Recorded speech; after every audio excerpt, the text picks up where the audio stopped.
এখানে বিভিন্ন শেপের আমরা কিন্তু এইগুলোকে আপনাদের নিজেদের হাতে তৈরি? হ্যাঁ হ্যাঁ হ্যাঁ, এটা আমাদের নিজের তৈরি। এটাকে বলা হচ্ছে ডিজাইন পার্ল।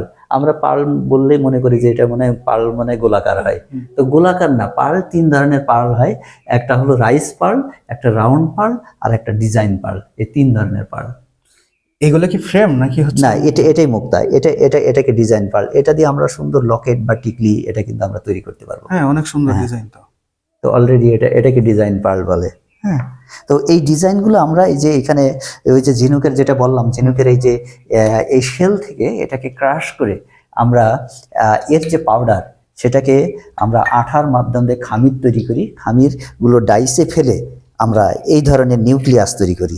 এই যে বিভিন্ন ডিজাইনের এই যে এখানে যে ডিজাইনগুলো দেখতে পাচ্ছেন, এই ডিজাইনের নিউক্লিয়াস তৈরি করি।